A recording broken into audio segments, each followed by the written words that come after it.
안녕하세요. 차다은 변호사입니다. 자, 최근에 아동학대 사건인데, 선생님의 아동학대 사건인데, 애 가방에 녹음기를 넣어가지고 녹음해온 그 녹취 파일, 그리고 녹취록이 증거로 사용될 수 없느냐에 대해서 굉장히 하급심 법원과 대법원이 입장이 계속 갈리고 있어요. 그거에 대해서 한번 설명을 드릴게요. 자, 하급심 법원의 입장은 뭐랑 똑같냐면, 주호민 아들 사건에서의 그 선생님이 유죄가 인정이 됐는데, 결국은 그 녹음 파일도 증거로 사용될 수 있다는 게 하급심 판결의 최근의 입장인 것 같아요. 그래서, 지금 주호민 아들 아동학대 사건 같은 경우에는 1심에서 그 선생님이 유죄가 나왔는데, 제 생각에는 대법원에서는 무죄로 또 파기환송될 가능성이 있습니다. 물론 항소심에서도 유죄로 인정될 수도 있겠지만, 왜 그러냐면 가장 최근에 선고된 대법원 판례에서도 증거 능력이 없다라고 보고 있거든요. 그거에 대해서 한번 차근차근 얘기를 나눠보도록 하겠습니다. 조금 복잡할 수는 있어요. 이거를 제가 블로그에는 2024년 2월, 올해 2월이죠. 주호민 아들 학대 사건의 1심 판결이 선고되고 나서 굉장히 흥미로워서 제가 블로그에다가 한번 표로 정리를 해둔 적이 있었습니다. 자, 그런데 유튜브에서는 얘기를 한 적이 없어서 한번 얘기를 해볼게요. 이런 사건의 쟁점은 딱 하나입니다.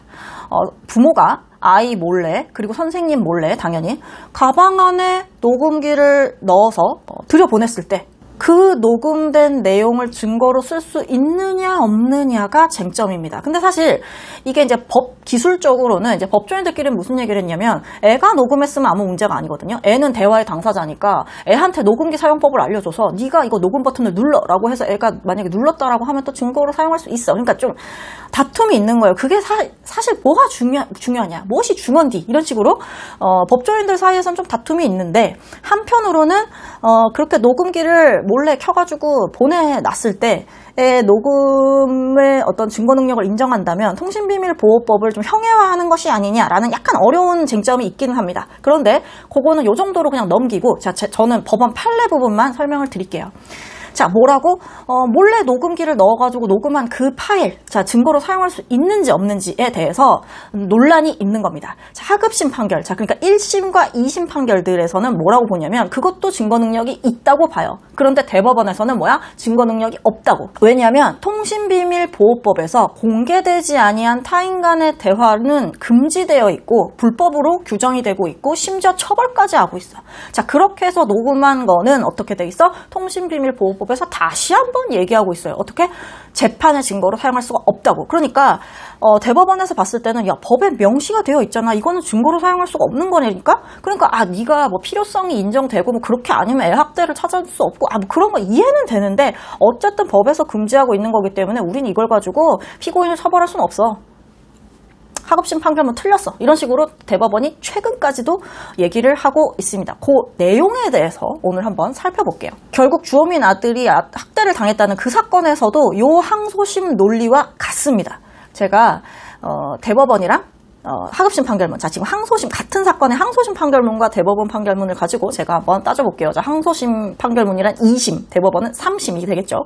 바로 직전이랑 대법원이랑 어떻게 달라지는지 한번 봅시다. 항소심에선 어떻게 봤냐면, 금지된 게 뭔데? 공개되지 아니한 타인 간의 대화잖아. 그럼 공개됐으면 되는 거네? 타인이 아니면 되는 거네? 요 쟁점으로 살펴보는 겁니다. 피고인 선생님이에요. 피고인은 30명 정도 상당수의 학생을 상대로 발언을 하였고, 그 학급의 학생이 30명 정도였나 봐요. 그러니까 여러 명이잖아. 여러 명을 상대로 발언을 했어. 그 다음에 국민 생활에 기초한 기초적인 교육을 목적으로 하는 초등학교 교육은, 초등학교인가 봐. 공공적인 성격을 가지므로 피고인이 수업 시간 중 교실에서 한 발언은 공개되지 아니한 대화에 해당하지 않는다라는 겁니다. 그러니까 결국은 선생님이 여러 명의 학생 앞에서 뭔가 공적인 입장에서 어떤 수업 시간에 발언을 한 거잖아. 예를 들어서 뭐라 그럴까, 되게 사적이거나 이런 얘기도 아니고, 어쨌든 수업 시간에 선생님으로서 한 발언은 들어도 문제가 없어야 되는 거 아니야? 그게 무슨 비밀이야? 이렇게 되는 거죠. 그러니까 공개되지 아니하였다라는 것은 아니다. 그러니까 공개돼도 아무 문제가 없는 것이다라고 이제 주장을 한 거겠죠. 쉽게 얘기해서. 그러니까 공개되지 않았다고 보기는 어려운 거 아니냐. 그리고 타인 간의 대화라는 부분에서 이제 다툼이 있는데요. 피해 아동의 부모와 피해 아동은 밀접한 연관이 있다는 거야. 어떻게 우리가 남이가 이렇게 되는 거니까 타인 간의 대화로 볼 수가 없다는 거예요. 그러니까 애는 나랑 연결이 돼 있어. 애랑 나는 뭐 거의 동일해. 얘 너무 어리잖아. 그러니까 얘가 다 커가지고 떠나기 전까지는 친권자가 연결이 돼 있다. 뭐 이렇게 보는 거죠. 그래서 선생님이 얘한테 하는 거를 꼭 굳이 타인 간의 대화다. 그걸 이제 학부모가 듣는 게 타인 간의 대화라고 볼 수 없는 거 아니니?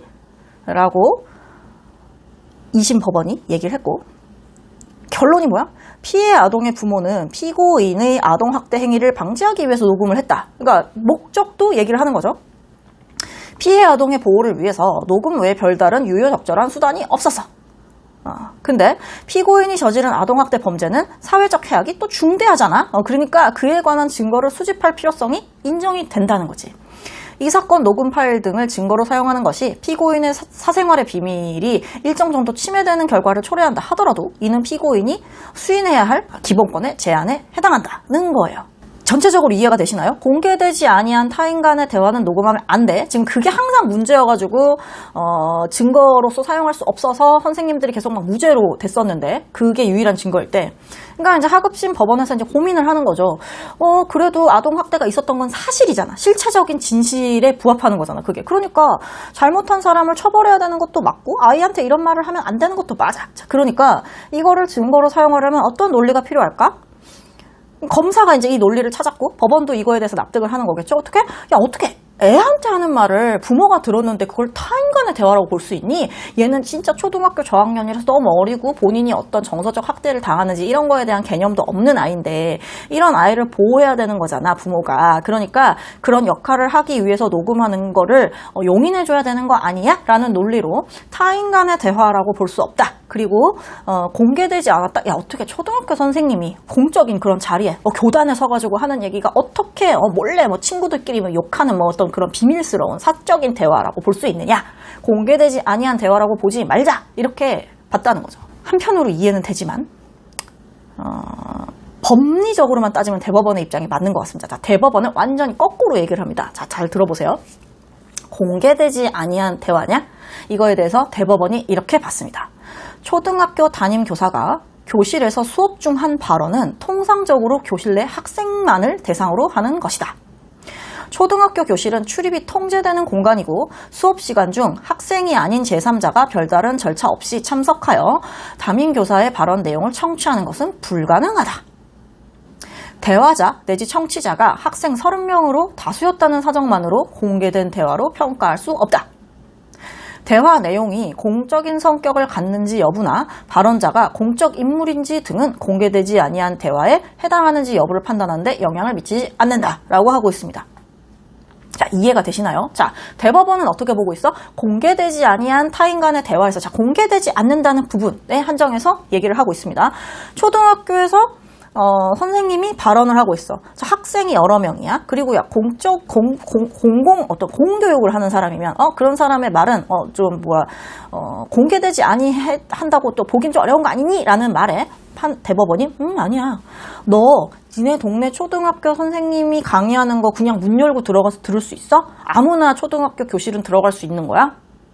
그렇지 않죠? 그리고 그 선생님이 예를 들어서 유튜브 라이브를 하면서 누구든 내 영상을 봐라 이런 것도 아니고 이 아이들에게만 하는 말이라는 거지. 그러니까 발언을 하는 사람도 그렇고 교실 안에서의 공간이라는 것도 그렇고 쉽게 다른 사람이 들을 수 없다는 거예요. 자, 쉽게 아무나 가서 들을 수 없으니까 몰래 녹음을 한 거잖아. 이렇게 이제 보는 거죠. 그러니까 거기가 청취하는 사람이 1명이 아니라 30명이나 되고, 그리고 교사가 수업 시간에 강의를 하는 거니까 그거를 공적인 성격이 있다는 것만으로 이게 공개되지 않은 대화가 아니다. 자, 공개된 대화로 봐야 되는 거 아니야? 라는 논리는 억측이다라는 거죠. 그러니까 저는 대법원이 굉장히 잘 얘기를 하고 있는 것 같아요. 법적인 측면에서 보자면. 사실적인 측면은 좀 다른 겁니다. 맞아요. 공개되지 아니한 대화 같아요. 우리가 점심도 먹었겠다. 오후에 뭐 할 일도 없고 그러니까 우리 초등학교 선생님들이 강의를 잘하나 3학년 6반 교실을 한번 가봐야지. 이렇게 해서 안에 문 열고 들어갈 수 있는 건 아니잖아. 자, 그러면 공개되지 아니한 대화, 공개되지 않은 대화래. 공개되지 않았다라고 대법원은 보고 있어요. 자, 그 다음에 타인 간의 대화냐? 라는 부분을 또 보겠습니다. 피해 아동의 연령, 피해 아동의 부모가 친권자, 법정 대리인이라는 사정을 고려하더라도 부모는 피해 아동과 별개의 인격체야. 대화에 참여하지 않았잖아. 자, 그러면 제3자지. 자, 아이와 선생님이 있는데 부모가 같이 있는 게 아니었잖아. 자, 그러면 결국은 부모가 빠져있는 상황에서 아이와 학생 간의 어떤 주고받는 대화라고 한다면, 혹은 아이에게 하는 얘기라고 한다면 당연히 부모는 제3자지 라고 냉정하게 대법원이 보고 있죠. 그러니까 뭐야? 공개되지 아니한 대화도 되고 타인 간의 대화도 된다. 대법원은. 그러니까 어떻게? 이 사건 녹음 파일 등은 통신비밀보호법 제14조 제1항을 위반하여 공개되지 아니한 타인 간의 대화를 녹음한 것이므로 증거 능력이 부정된다. 사생활 및 통신의 불가침은 국민의 기본권의 하나로 선언하고 있는 헌법 규정과 통신비밀보호법의 취지에 비추어 보면 이 사건 녹음 파일 등의 증거 능력을 인정할 수 없다라는 것입니다. 주호민 아들이 학대를 당했다는 사건이 워낙 국민적인 관심이 높았기 때문에 그 판결이 나오고 나서 정말 많은 분들이 관심을 가졌어요. 통비법에서 금지되는 타인 간의 녹음, 공개되지 아니한 대화인데 그게 증거로 사용됐다고 굉장히 법조인으로서는 충격적인 사건이었거든요. 그 판결이. 그래서 바뀔 수도 있겠다, 대법원이. 와, 이거 나중에 어떻게 될까? 그 아이라는 특수성 때문에 이제 인정을 하는 건가? 통비법에서 예외를 지금 대법원이 인정을 하는 건가? 라고 해서 관심을 가졌는데, 그 주호민 아들의 학대 사건에 그 선생님이 유죄가 나오고 나서 며칠 뒤에 대법원에서 다시 한번 같은 의견으로 이렇게 판시를 했습니다. 뭔 소리? 아님. 공개되지 아니하였고 타인 간의 대화 맞음.